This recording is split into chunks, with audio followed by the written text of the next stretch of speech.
사도신경 강의 16번째 시간입니다. 십자가의 본질, 오늘 생각해 보고자 하는 제목입니다. 지난 시간에 우리는 예수님은 고난과 순환이 시작되는 현실을 직면하신 것을 보았습니다. 예수님께서 오신 목적이 우리의 영원한 생명을 이루어 주시기 위하여 시작된 일을 다음에 미루어 놓을 수는 없었던 일이었습니다. 다음에 하지 그게 아니었습니다. 예수님은 이 영원한 생명을 주시기 위하여 이 고난을 받으시기 위한 그의 작품이었습니다. 다음 말씀을 보면 예수님은 아버지의 영광을 나타내시고 그를 위하여 오셨던 것을 봅니다. 그리고 그렇게 살아가셨습니다. 결과는 아버지께 영광이었습니다. 그분은 그분 자신으로서는 원하지 아니하였던 일이었습니다. 그러나 하나님 아버지의 영광을 위하여 그렇게 하셨습니다. 지금 내 혼이 괴로우니 내가 무슨 말을 하리요? 아버지여, 이때로부터 나를 구원하여 주옵소서. 그러나 내가 이런 까닭으로 이때까지 왔나이다. 아버지여, 아버지의 이름을 영화롭게 하옵소서 하시니 이에 하늘로부터 음성이 나서 이르되 내가 이미 그것을 영화롭게 하였고 다시 영화롭게 하리라. 요한복음 12장 27절 28절이었습니다. 예수님은 아버지의 영광을 위하여 이 험악한 십자가의 자리에 이르게 된 것입니다. 지금 여러분과 나는 무엇을 위하여 살 것입니까? 라는 질문을 저는 드립니다. 스스로 대답해 보시기를 바랍니다. 우리에게는 영생이 있기 때문에 오늘의 고난을 참고 견디면서 하나님께 영광을 돌려드려야 할 것입니다. 그러나 나는 성령님의 도움을 받으면서 살아가는 가운데 있습니다. 오늘 사도신경 신앙 고백 부분은 본디오 빌라도에게 고난을 받으사 십자가에 못 박혀 죽으시고 입니다. 지금 우리는 사도신경으로 신앙을 고백하는 시간을 가지겠습니다. 전능하사 천지를 만드신 하나님 아버지를 내가 믿사오며 그 외아들 우리 주 예수 그리스도를 믿사오니 이는 성령으로 잉태하사 동정녀 마리아에게 나시고 본디오 빌라도에게 고난을 받으사 십자가에 못 박혀 죽으시고 장사한 지 사흘 만에 죽은 자 가운데서 다시 살아나시며 하늘에 오르사 전능하신 하나님 우편에 앉아 계시다가 저리로서 사한 자와 죽은 자를 심판하려 오시리라.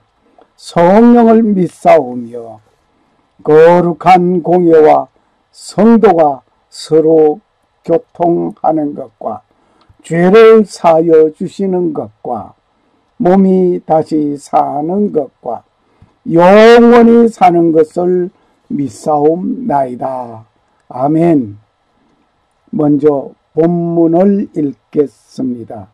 그들이 그분을 십자가에 못 박은 뒤에 그분의 옷들을 제비 뽑아 나누니 이것은 대언자를 통하여 말씀하신 바 그들이 자기들끼리 하신 것을 성취하려 함이라. 마태복음 27장 35절 말씀. 십자가에 못 박혀 죽으신 예수님이라고 신앙 고백하는 우리는 그 십자가를 얼마나 잘 알고 계십니까? 십자가는 고대 로마에서 가장 극형의 처함을 입은 사형자에게 베푸는 사형틀이었습니다. 십자가는 여러 모양들이 있습니다. 여러 모양의 십자가 가운데 오늘 몇 가지만 열거하겠습니다. 먼저 십자형 십자가입니다. 예수님이 지신 십자가입니다. 죄수에게 죄명을 붙이기 위하여 만들어진 십자가입니다. 그리고 T자형 십자가는 그리스 로마 타우자에서 그린 것입니다. 유월절에 양의 피를 바른 것을 상징하기도 하는 십자가이며 모세가 장대에 놋뱀을 달던 것을 상징한 십자가입니다. 그리고 X자형 십자가는 사도 안드레가 박해받을 때 예수님 같이 십자가를 질 수 없다 하면서 이런 형태로 십자가의 죽임을 당하였습니다. 그리고 베드로는 십자가에 거꾸로 매달리는 일이 있었습니다. 예수님과 같이 바로 서 있는 십자가에 매달릴 수 없다. 그래가지고 십자가를 거꾸로 해서 죽임을 당하였습니다. 이 외에도 십자가의 상징적인 모양들이 많이 있지만 이곳에서는 나열하는 것을 생략하겠습니다. 중요한 것은 사형장까지 자기 사형틀을 메고 가야 한다는 것입니다.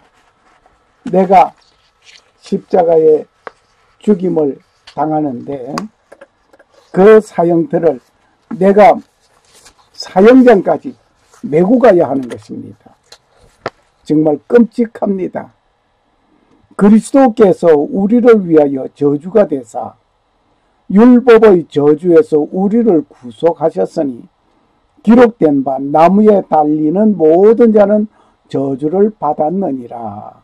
갈라디아서 3장 13절 말씀. 예수님께서는 나와 여러분을 위하여 저주 아래 놓이게 되신 것입니다.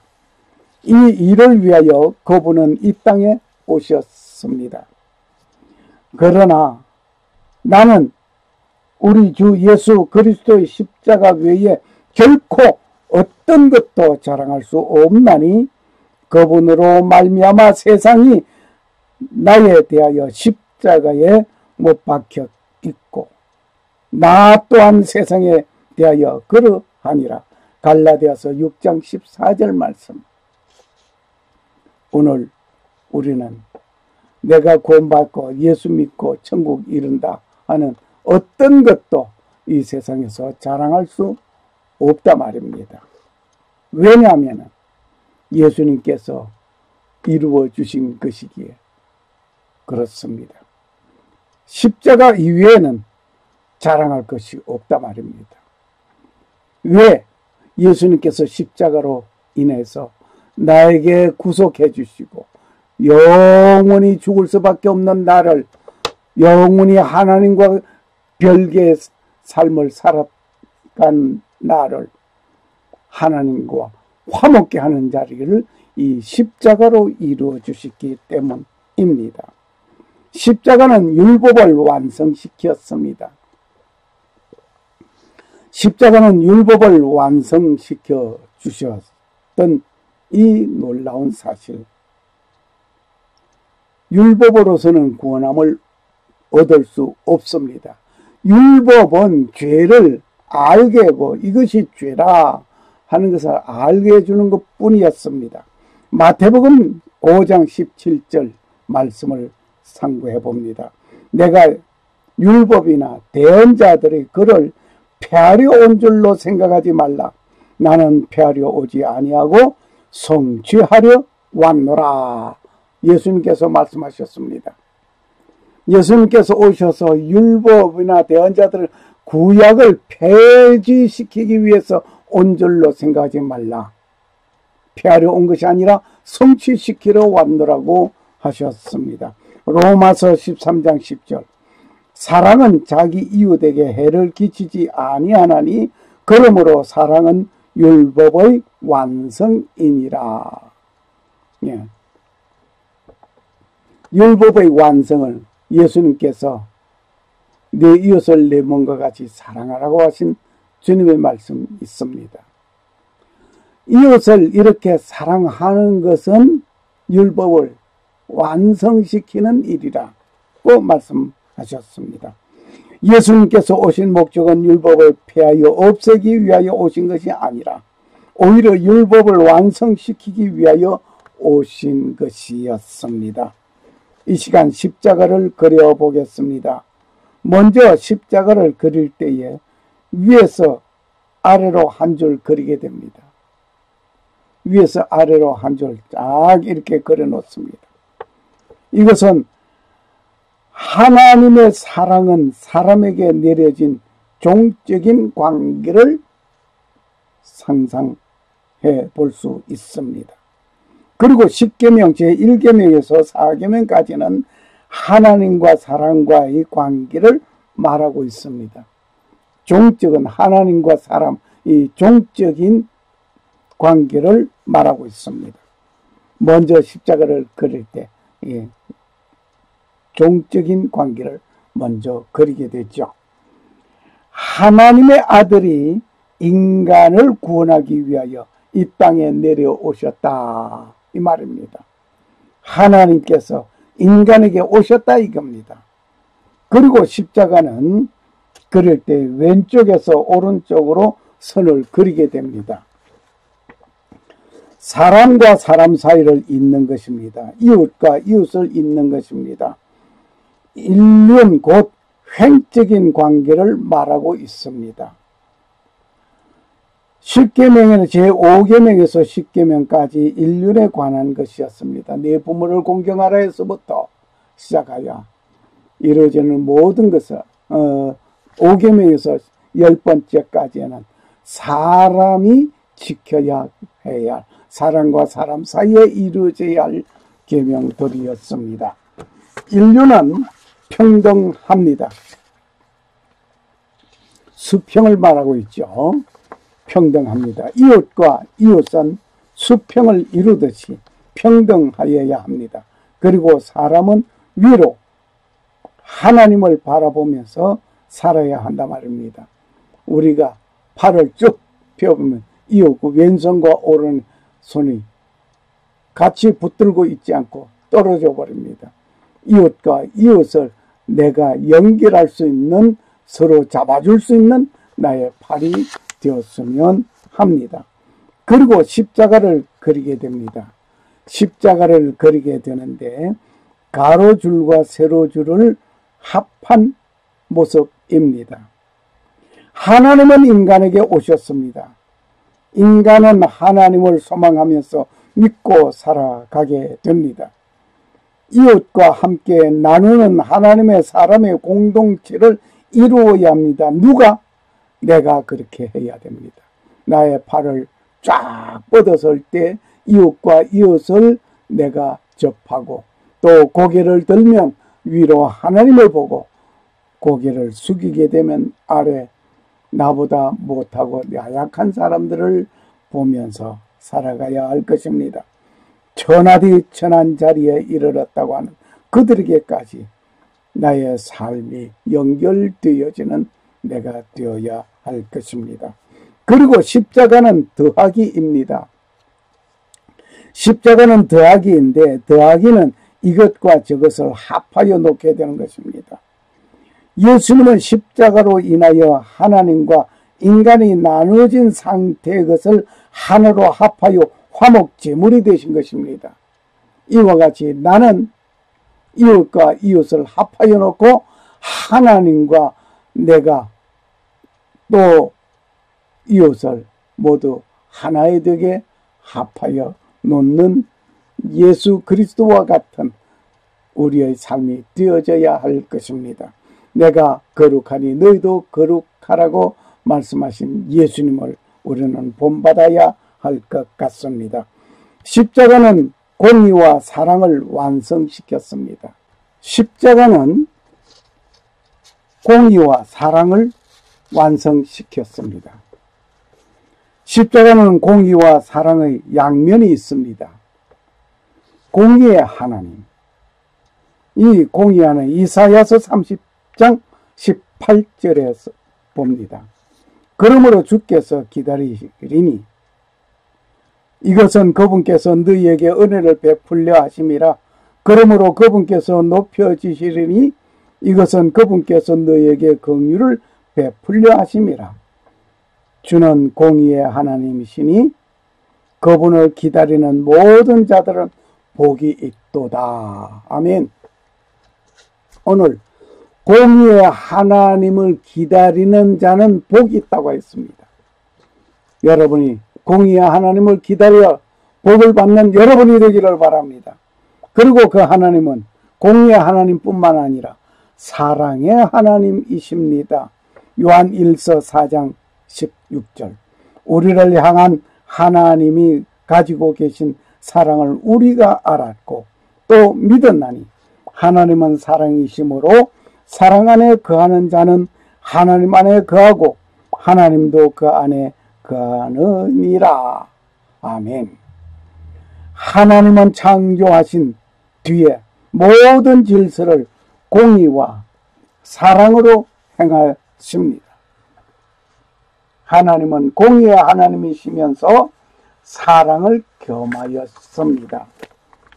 공의만 행한다면 무섭고 처벌만 남겠습니다마는 사랑의 하나님이시기에 공의도 이루어지고 법도 질서가 이루어지고 용서의 귀한 사건도 이루어집니다. 이것이 그리스도를 통하여 나타난 결과입니다. 공의는 죄를 벌하시고 선인에게 상을 주십니다. 예수님은 인류의 죄 때문에 십자가에서 죽으신 것은 하나님의 공의로 인하여 베풀어 주신 것입니다. 죄 지은 자는 벌을 받아야 하는데 대신 그분이 벌을 받으셨습니다. 이것은 공의와 사랑에 함께 공존한 결과이었습니다. 사랑을 위하여 하나님께서 베푸시는 놀라운 장면입니다. 인류의 죄를 용서하시기 위하여 아들 독생자를 보내시고 그분이 십자가에서 죽으셨습니다. 회개하는 자에게 용서하시는 하나님 아버지이시었습니다. 하나님께서 긍휼을 베푸십니다. 그분의 공의에서 함께 하시는 사랑이 십자가에서 죄 용서를 위하여 베푸신 하나님의 사랑이 전부이었습니다. 히브리서 9장 22절. 율법에 따라 거의 모든 것이 피로서 깨끗하게 되나니 피 흘림이 없은즉 사함이 없느니라. 아멘. 구약시대의 제사장들은 양과 송아지를 잡아 피를 흘리면서 제사를 드렸습니다. 번제물을 드릴 때 피를 흘려야만 했습니다. 역시 아담이 범죄했을 때에 하나님께서 아담과 하와에게 가죽옷을 지어 입혔다라고 하였습니다. 가죽옷을 지어 입히기 위해서 어느 동물인지는 확실하지 않지만 생각 끝에 양이나 송아지로 생각합니다. 하여간 동물의 가죽을 지어 입혔다. 그러기 위해서 동물의 피를 흘려야만 했습니다. 하나님께서 인간이 범죄했을 때에 아담, 하와 범죄한 그에게 동물의 가죽을 지어 입히기 위해서 피를 먼저 흘렸었습니다. 후일에 예수님께서 나와 여러분의 범죄한 것을 용서하시기 위하여 번제물이 되시기 위하여 피를 흘리셨습니다. 이제 예수 그리스도가 단 한 번 피를 흘리시고 번제물이 되심으로 영원히 죄 용서를 받는 일이 되었습니다. 할렐루야. 십자가는 종교의 유일성을 나타내고 있습니다. 종교의 유일성, 다른 데서는 이 희생이 이런 것이 없습니다.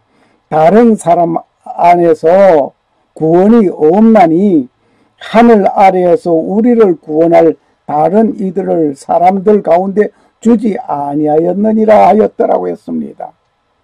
다른 사람 안에는 구원이 없다고 그랬습니다. 십자가는 종교 유일성을 말하고 있습니다. 기독교가 절대적인 구원의 종교임을 표시해 주는 것입니다. 어느 종교 지도자가 이렇게 죽임을 당하고 부활했다고 하는, 성천했다고 하는 얘기가 어디에 있습니까? 종교라는 말을 우리 사람들이 각자 나름대로 말을 하고 있습니다. 그러나 진정한 종교란 말은 레리기온이란 말입니다. 라틴어로서는 레리기오에서 유래된 말입니다. 이 말의 뜻은 재결합이라 말입니다. 재결합이라는 말은 전에 결합되어 있던 자가 무엇인가 나누어져서 헤어져서 있던 그를 다시 재결합, 다시 나누어진 이전에 나누어지기 이전 상태로 돌아가게 된 것을 말을 해서 레리기온이라고 합니다. 다른 종교에서 종교라고 말을 하면서도 이러한 뉘앙스를 가지고 있는지 나는 모릅니다. 오직 기독교에만 있습니다. 창조 때에 하나님께서 인간을 창조하시고 하나님과 동행하면서 동거하였습니다. 그런데 인간이 범죄함으로 인하여 하나님께서 에덴 동산에서 인간을 쫓아내시고 인간은 하나님과 함께하지 못하고 말았습니다. 인간의 범죄로 인하여 하나님과 분리된 삶을 살던 자가 예수 그리스도의 십자가로 인하여 재결합되는 것이었습니다. 이것이 더하기였습니다. 인간 편에서는 하나님이 빠졌고 하나님 편에서는 인간이 빠진 것을 십자가를 통하여 하나님과 인간이 재결합하여 만난 것이라 말입니다. 에덴 동산에서 아담과 하와는 하나님과 밀접한 관계였습니다. 그 친밀함이 우정관계를 가지고 있었습니다. 그때는 어떤 의식도 없었습니다. 예식도 없었습니다. 종교도 없었습니다. 창조주는 단순히 사랑의 관계만 가지고 있었습니다. 이렇게 친구 같은 관계였습니다. 그런데 인간이 범죄함으로 그 관계가 사라졌습니다. 예수님께서 관계 회복을 위하여 십자가에서 번제물이 되신 것입니다. 그분의 희생이 이제 우리는 다시 하나님과 화목하게 되었습니다. 나의 죄의 짐을 맡으신 예수님은 나의 좋은 친구였습니다.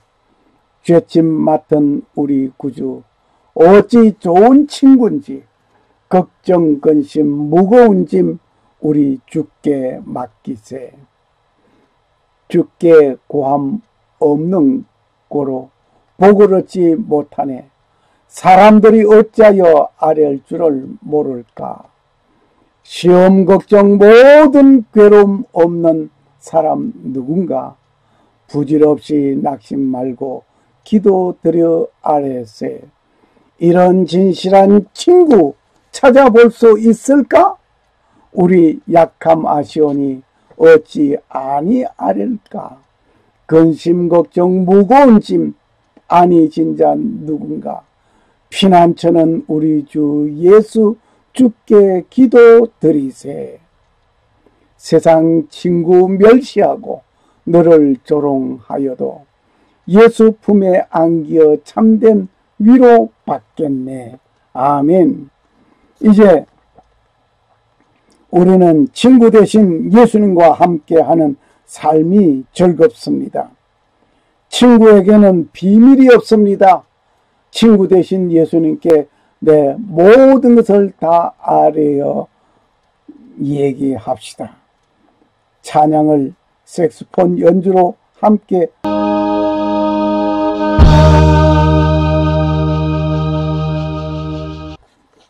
이사야서 59장 1절에서 3절을 봅니다. 보라, 주의 손이 짧아져서 구원하지 못하는 것도 아니요 그분의 귀가 둔하여서 듣지 못하는 것도 아니라 오직 너의 불법들이 너희와 너의 하나님 사이를 갈라놓았고 너의 죄들이 그분의 얼굴을 너희에게 숨겼으므로 그분께서 듣지 아니하시리라.